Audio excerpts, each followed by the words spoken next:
It happened in the middle of the night, so suddenly, so violently, that even seasoned analysts spent the first 5 minutes refusing to believe the data was real. At 2:11 a.m. Beijing time,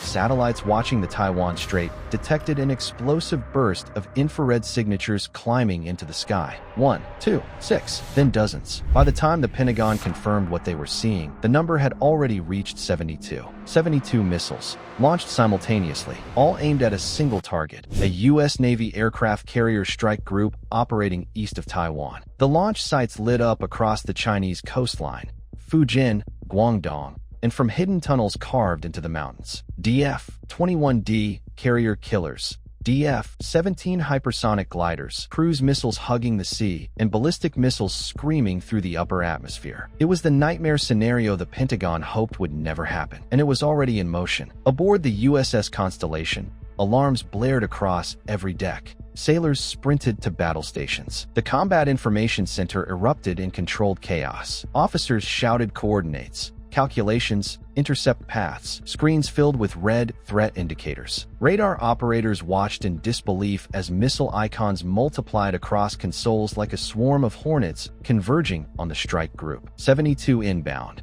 the air defense officer said, his voice cracking for the first time in his career. Every missile was moving fast, some at Mach 5, some at Mach 10, some too fast for the human eye to even track. The carrier group's survival would be determined in the next 8 minutes. The order went out instantly. All ships, maximum defensive posture, launch interceptors, deploy decoys, prepare counterstrike packages. The destroyers USS Zumwalt, USS Spruance, and USS Halsey moved in front of the carrier, forming a shield wall of steel and missile defenses. SM-6 interceptors fired first, long, spear-like streaks of white flame shooting upward into the night. SM-3s followed, then ESSM missiles, then close-range interceptors. A wall of American firepower tore through the sky, but the Chinese barrage kept coming. Ballistic missiles arced down from the stratosphere. Sea-skimming cruise missiles raced less than 10 meters above the waves. Hypersonics twisted unpredictably as they broke through cloud layers. The ocean lit up with heat signatures as the first wave of intercepts slammed into incoming threats. 10 were destroyed, then 14, then 21, but not all. Inside the carrier's nerve center, the captain gripped the railing as more warnings flashed across the monitors. A hypersonic glider shifted trajectory mid-flight. Another split into 3 decoys. An anti-ship missile dove toward the water, trying to hide beneath radar. The strike group fought back with everything it had. Electronic warfare jammers activated. Laser dazzlers blinded incoming optics. Chaff rockets fired, scattering radar-reflective clouds across the sea. The carrier launched its F-35CS into the sky, their engines glowing hot as they raced to intercept missiles manually. For the pilots, it felt like suicide. One F-35 dove directly at a sea-skimming missile, firing 2 AM-120s at near point-blank range. The missile exploded, but the shockwave nearly flipped the jet. The pilot regained control at the last second, his breathing ragged. On the bridge of the Zumwalt, the tactical officer shouted, "Impact imminent." 3 Chinese missiles had broken the defensive screen and were now seconds from hitting the strike group. A tomahawk-shaped cruise missile screamed toward the Spruance. The destroyer fired its last ESSM missile at a distance of 900 meters, almost too close to matter. The missile struck the incoming threat head-on, detonating both in a cloud of flaming debris that showered across the sea. Another missile sped toward the Halsey, a DF-21D ballistic weapon descending at hypersonic speed. The destroyer launched 2 SM-3s, one after the other. The first missed. The second clipped the missile's control surface, sending it spinning wildly. It slammed into the water 1.2 miles from the ship, erupting in a column of steam and shockwaves that rocked every vessel in the group. But the third missile? It wasn't headed for a destroyer. It was headed straight for the carrier. At 2:17 a.m., the USS Constellation faced the unthinkable. A hypersonic DF-17 glider, moving at Mach 8, shifting trajectories like a living organism, was descending toward the flight deck. Air defense operators fired everything they had left. SM-6 interceptors, RIM-116 rolling airframes, laser arrays. F-35 scrambled in a vertical climb. Nothing hit it. Not a single weapon. The missile kept coming. Closer, closer.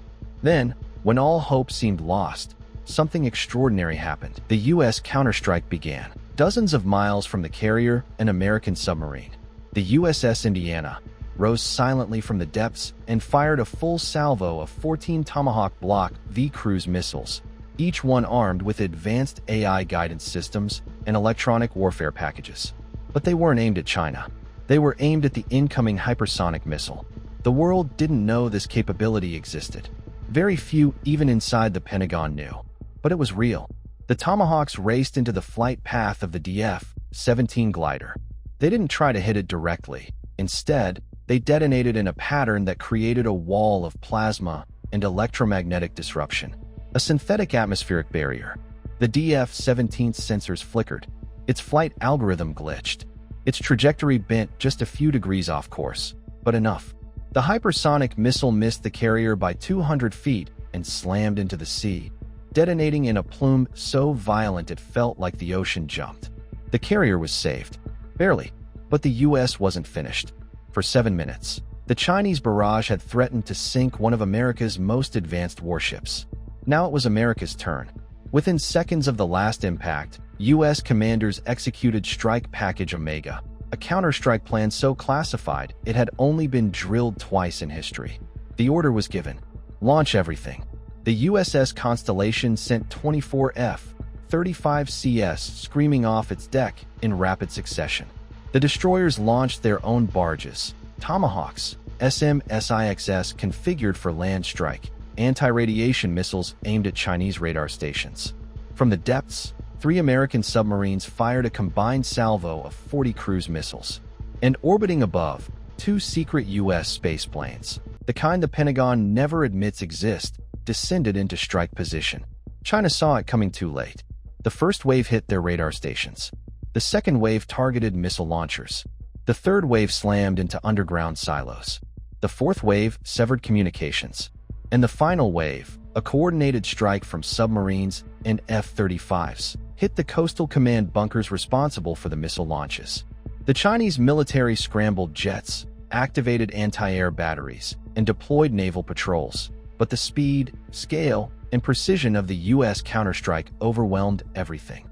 In less than 4 minutes, the entire Chinese missile network along the Taiwan Strait went dark, completely silent. When the smoke cleared, U.S. commanders could hardly believe the reports. China had launched 72 missiles. The U.S. had intercepted 68. 4 had broken through, but none struck the carrier. And now, the very launch sites responsible for the attack were disabled. The world held its breath. Beijing issued emergency statements denying responsibility. Washington released no comment. But every intelligence agency on Earth knew the truth. The missile volley was a test, a probe, a dangerous experiment meant to gauge American defenses and political resolve. And the counterstrike? That was the real message. A message heard from Tokyo to Moscow. The United States had defenses the world didn't know about, systems no one had seen, and weapons that turned the most feared missiles in Asia into falling metal. Hours later, Pentagon analysts reviewed the battle data. The verdict shook global strategy. China's missile barrage had been coordinated, precise, and far larger than anything seen before. But the U.S. carrier strike group? It survived. Because during the most dangerous 7 minutes in recent naval history, when hypersonic weapons and ballistic missiles descended like fire raining from the sky, the U.S. didn't panic. It didn't retreat. It countered, and it changed everything. This was no longer a world where hypersonic missiles guaranteed victory. This was a world where the United States had proven it could stop the unstoppable. The night China launched 72 missiles at a U.S. carrier was the night global power shifted forever.